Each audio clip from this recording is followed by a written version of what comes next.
Tak ahoj, vítajte na kanáli For Work and Fun. No a v dnešnom videu sa pozrieme na fúkač, vysávač a drvič listia Parkside. Takže poďme na to, vyskúšame a otestujeme ho. 55.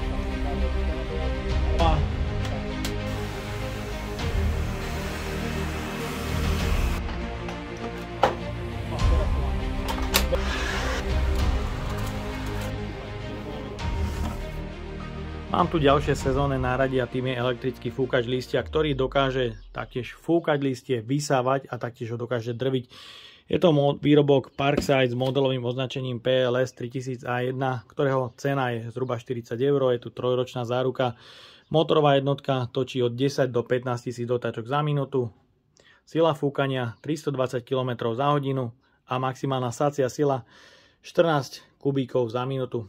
Je tu drvič, ktorý podrví materiál v pomere 16:1 a je tu zberná nádoba pre podrvený materiál s objemom 55 litrov. Príkon motora 3000 W. No a poďme na to, odbalíme si ho.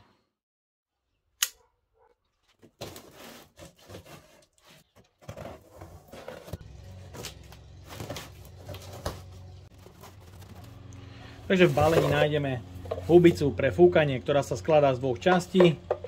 A je to jednoduchý systém naklikávania.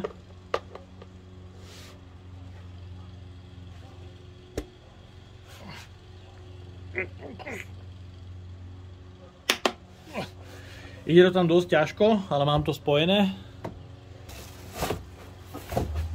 Ďalej je tu jedna takáto veľká robustná hubica a zároveň držadlo stroja, v jednom pre zbieranie listia.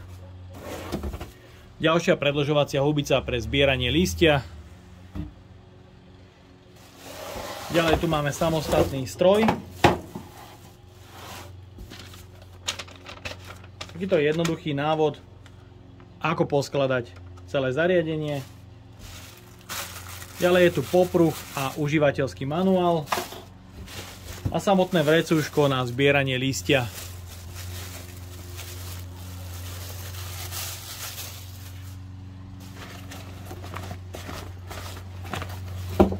Toto vrecúško má objem 55 litrov a máme tu nástavec na zapojenie do stroja. Ďalej je tu zips pre otvorenie vrecúška, ak sa vysýpa. Zariadenie je pomerne veľké a práve preto výrobca pribalil popruh pre možnosť zavesenia stroja na pleco, pretože celková hmotnosť aj so zberným košom sa môže vyšplhať aj na niekoľko kilogramov. Takže určite je dobre používať aj popruh. Ten sa dá jednoduchým systémom nakliknúť pomocou klipsne a môžete si to prevesiť cez pleco. Taktiež je tu veľmi kratučký sieťový kábel, ale práve preto výrobca nainštaloval takýto organizer, aby ste si mohli pekne zaistiť váš predĺžovák, o dĺžke je možno aj 20-30 metrov. A týmto spôsobom ten predĺžovák drží a môžete si to jednoducho spojiť so sieťovým káblom a teraz sa zásuvka určite odpájať nebude, pretože to ťaháte za predĺžovák a nie za koncovku, čo je fajn. Je tu jeden spínač zapnutia, vypnutia. Je to už obojručný stroj a preto je tu dvojité madlo. Na madle z hornej strany nájdeme elektronickú reguláciu rýchlosti od 10 až do 15 000 otáčok za minútu. No a zo spodnej strany tu máme buď vstup alebo výstup, či už fúkania alebo vysávania. Máme tu mriežku, aby ste pri fúkaní nenasali do toho nejakú nečistotu. No a taktiež je tu vo vnútri jedna veľká plastová vrtuľa s malým kovovým drvičom. No a z prednej strany tu máme nátrubok pre fúkanie alebo sanie. Zariadenie má na sebe dva bezpečnostné spínače. Jeden je na vstupe, takže zariadenie bez koncového nástroja nepoužijete a taktiež zariadenie nezapnete, ak nemáte priskrutkovanú túto ochranu motorovej časti. Dotiahneme si kryt, aby sa bezpečnostný spínač zopol. Je tam počuť také krátke cvaknutie, jemné. A jednoduchým nakliknutím koncového nástroja pre fúkanie máme pripravený fúkač.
Ten nástavec ide veľmi jednoducho odobrať a vymeniť za nástavec, s ktorým dokážete listie zbierať a drviť.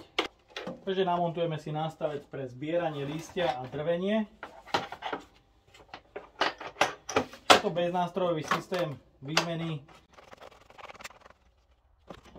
Ďalej je potrebné namontovať aj predĺžovaciu hubicu. Tá ide spojiť ale trošku ťažšie. Tak, a je to. No a teraz tu máme veľký zberný koš s objemom 55 litrov toho materiálu, takže ten si zapneme. A rovnako sa predmontuje zberný koš na stranu fúkača. Takže poďme na to, vyskúšame si to.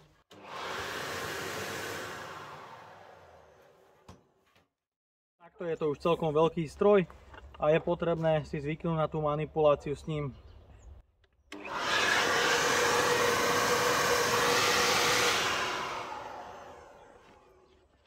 A taktiež sú tu dve klipsne pre zavesenie zberného koša.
A teraz je už cítiť, že ten vak je naplnený celkom dostatočne.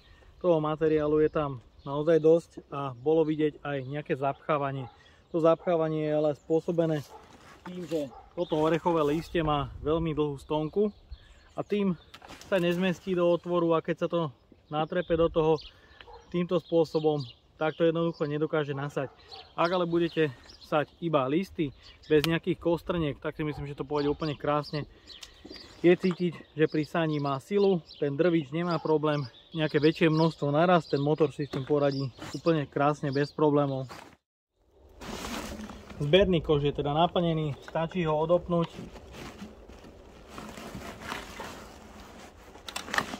Je to beznástrojový systém. A teraz môžete bez problémov biologický odpad vysypať kdekoľvek. Takže môžete vidieť, toto je zmes.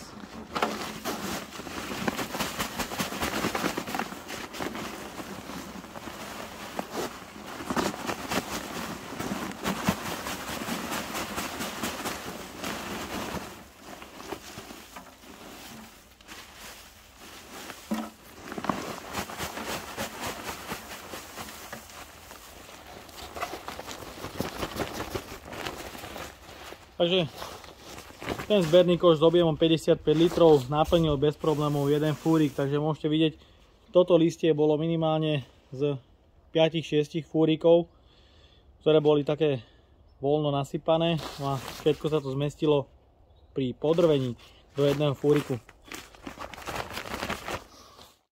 Tak a máme tu záver. Fúkač listia určite nenahradí v každom prípade bežné hrable, ale v mnohých prípadoch môže byť nápomocný. Fúkač je dostatočne silný na to, aby vám odfúkol akýkoľvek prach z chodníku a taktiež je dostatočne silný na to, aby odfúkol kamienky o priemere 2 cm. Behom chvíľky preskladáte ten stroj a máte z toho efektívny drvič listia a fúkač v jednom, ktorý bez problémov odsaje akékoľvek listie. Samozrejme to listie je najlepšie, keď je nejaké suché, nesmie byť nejaké extrémne mokré a myslím, že vtedy dokáže byť dosť efektívny. Určite sa netreba báť toho, že by ste s ním išli vysávať nejaké kamenisté prostredie, na ktorom máte napadané listy. Tu nehrozí riziko poškodenia lamely, pretože ten vysávač nie je dostatočne silný na to, aby vám zdvihol nejaké kamienky o priemere 2 cm. Samozrejme niečo menšie zodvihnúť môže, ale tu nehrozí žiadne riziko poškodenia lamely. Čiže odsávanie listia z nejakého kamenistého prostredia nie je absolútne problém a myslím, že práve toto riešenie nahradzuje v mnohých prípadoch bežné hrabličky, keďže tam by ste to listie museli zbierať ručne, aby ste nevyhrábali alebo nepoškodili vašu skalku. No a jediné, čo by som tomu stroju vypichol, je, že je trošku väčší, ak je tu nahodený tento vak, do ktorého sa zbiera listie, ale myslím, že to neprekáža, pretože sa dá jednoducho zavesiť. No a ďalej tu máme trošku vyššiu hlučnosť a samozrejme musíte za sebou ťahať kábel. No a ja dúfam, že sa vám dnešné video páčilo. Ak by ste ma aj vy chceli podporiť finančným príspevkom, dole do popisu vkladám link na PayPal Donate. No a odo mňa je to na dnes všetko. Ak sa vám toto video páčilo, dajte like, potvrďte odber a zvonček, aby vám už neušlo ďalšie video. Ahoj!